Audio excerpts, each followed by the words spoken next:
Pour aujourd'hui, vous deviez répondre aux 3 premières questions, à savoir qui sont les principaux contribuables à payer les impôts ruraux en France au XVIIIe et XVIIIe siècle. Il y a une petite fausse sur le diapo, mais elle a été corrigée sur votre activité. Normalement, vous avez eu la bonne question. Sont-ils les seuls à en payer? Justifiez votre réponse. Deuxième question, quels sont les principaux bénéficiaires de l'argent récolté par les impôts? Toujours en vous aidant du document A, le tableau ci-dessous. Et enfin, expliquez pourquoi le niveau de vie des paysans, malgré cela, s'améliore au XVIIIe siècle. Donc première question, qui sont les principaux contribuables à payer les impôts en France au XVIIIe et XVIIe siècle? Petite faute de syntaxe, c'était corrigée sur votre activité normalement. Donc, si on regarde dans le tableau qui vous est présenté au document A, ce tableau qui résume donc les différents impôts payés à la campagne en France au XVIIe et XVIIIe siècle, on voit que le contribuable le plus présent, celui qui est même présent dans toutes les colonnes, si on regarde bien, c'est le tiers-état. Et la plupart du temps, à la campagne, les paysans. Vous voyez, c'est que lui qui paye la taille, c'est tous les Français, donc lui, qui paye la capitation. Pareil pour la gabelle. L'ensemble des paysans du tiers-état qui payent la dîme. L'ensemble des paysans d'une seigneurie, donc faisant aussi partie du tiers-état, à l'intérieur de la seigneurie qui paye le champard. Et là aussi, ce sont les contribuables des deux derniers impôts à l'écran. Donc le tiers-état et plus spécialement les paysans sont présents pour tous les impôts. Ce sont les principaux contribuables. Néanmoins, on peut tout de même remarquer, relever, que si les paysans payent tous les impôts ruraux en France, il y a quand même des impôts qui sont payés par d'autres types de personnes, par des membres du tiers-état n'étant pas forcément des paysans, mais aussi pour certaines taxes comme la gabelle, qui est payée, y compris par la noblesse et le clergé. Donc là, on a la réponse à la question 1.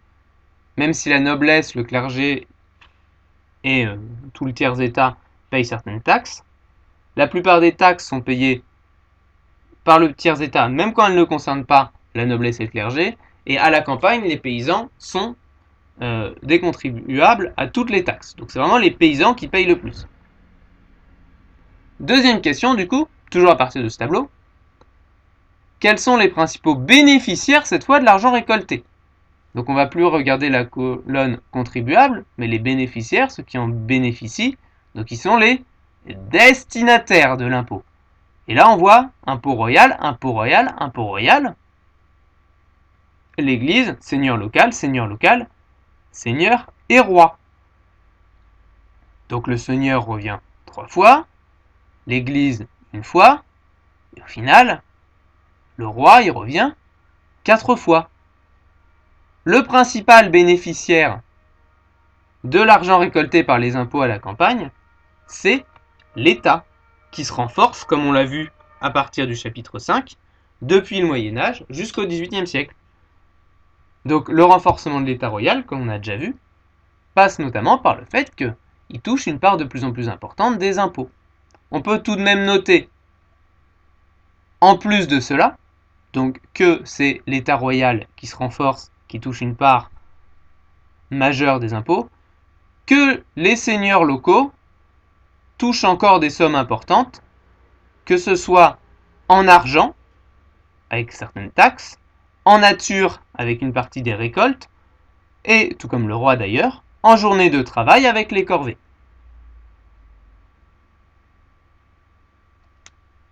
Passons à la question 3. Parce que jusque-là, on a l'impression que les paysans ils sont très taxés, au bénéfice des seigneurs au Moyen-Âge, puis du roi à l'époque moderne. Et que les deux s'ajoutent. Néanmoins, la question 3, elle nous demande pourquoi le niveau de vie des paysans s'améliore tout de même au XVIIIe siècle.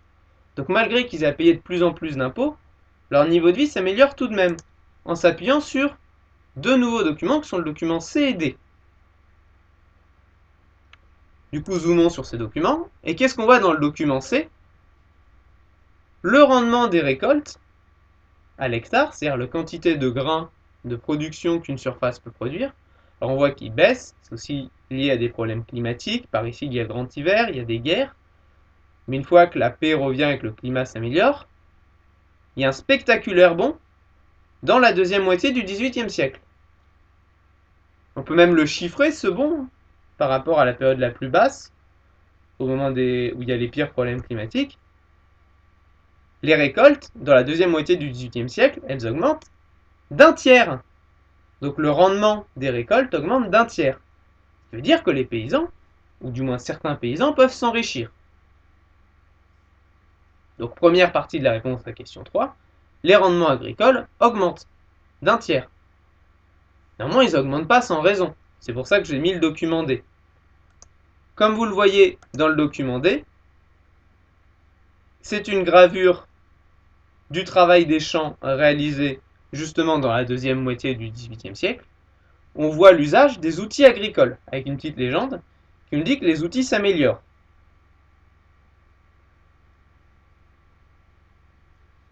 Et ça ne vous rappelle rien, ça? C'est justement ce qu'on a traité dans le cours, la deuxième partie du cours du chapitre précédent, qui est encore sur cette chaîne YouTube. Donc, sur cette chaîne YouTube, c'est le cours en prise de notes. Donc, si vous ne l'avez pas pris, vous revenez en arrière, vous prenez le cours en prise de notes. Et ensuite, vous revenez ici pour ces éléments, qui était le grand 2 du chapitre précédent. Donc, on a vu dans le grand 2 du chapitre précédent, justement, avec une page de l'encyclopédie, avec une gravure des outils agricoles, qu'au XVIIIe siècle, on a une amélioration des outils agricoles, qui est permis notamment par d'autres progrès techniques et les progrès de la métallurgie et de l'artisanat, qui permettent de produire de meilleurs outils agricoles en plus grande quantité, et donc d'augmenter la production des champs. À cela s'ajoute, chose qu'on ne voit pas dans le document C, mais qu'on avait vu avec l'encyclopédie, la diffusion de techniques agricoles, parfois anciennes, comme l'assainissement triennal.